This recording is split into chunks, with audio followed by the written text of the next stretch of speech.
You're making me feel very much at home because at my parish back in Indiana, when we celebrate the evening mass on Saturday, it's the right side, but nonetheless it's in the shade, and that's where they all sit.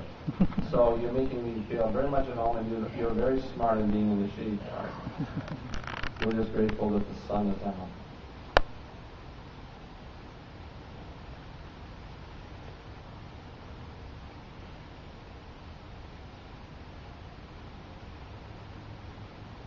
Lyle was always known to you to have quick wits and a deep sense of humor. And once in a while his tongue could cut as sharp as the knife that he used to carve his magnificent pieces. But just like those pieces that were cut out of polystyrene, wood, whatever, it wasn't the cutting that was the end result. It was the artistic piece that would arise from it. And you had to cut away some parts in order to get to the real beauty that could be exposed. That's the wonder of a sculptor. I know Lyle was more than just a sculptor.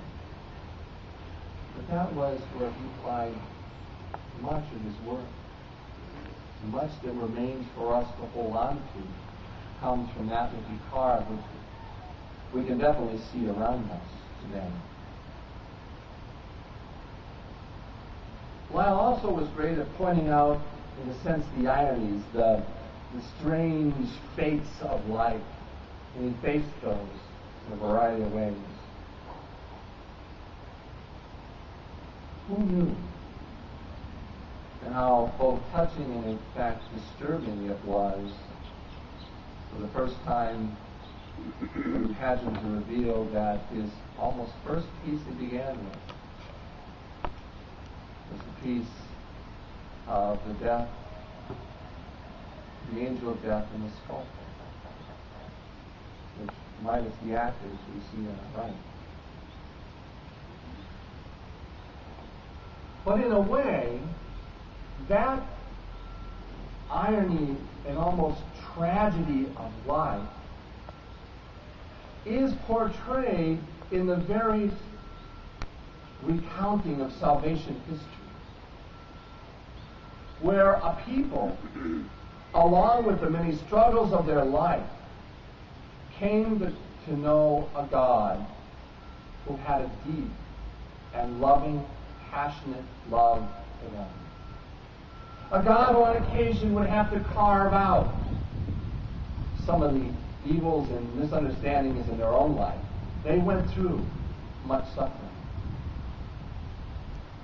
But a God who continued to show forth and say to them, I'll be your God. You follow me. And I will reveal to you the wonders and the glories of this world. And so they followed. Along that way, they gained some wisdom. And the wisdom was written down and given to us today. No torment shall touch them. Why? Because ultimately, even though they would experience sadness, they would know death, they would experience illness, pain, and suffering. They would also come to know a God who loved and cared for them. Lyle knew torment in his life. It wasn't easy growing up being an artist.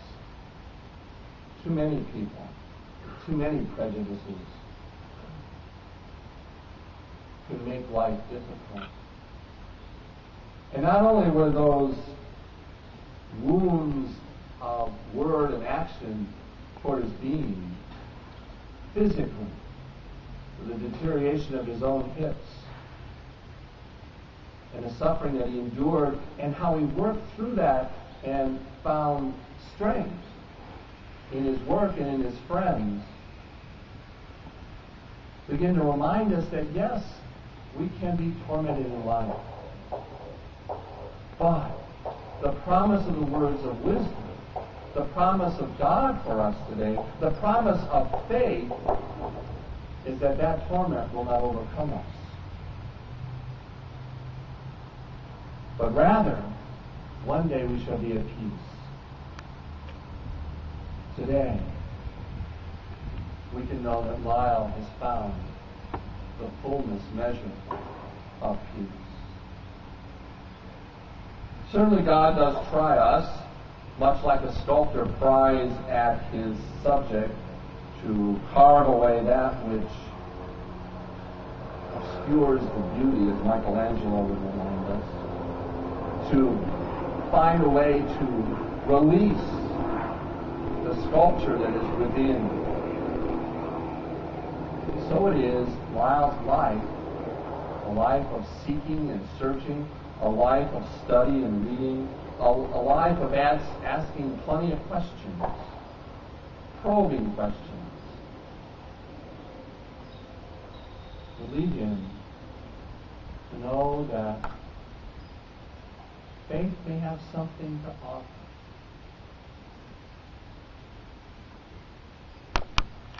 Last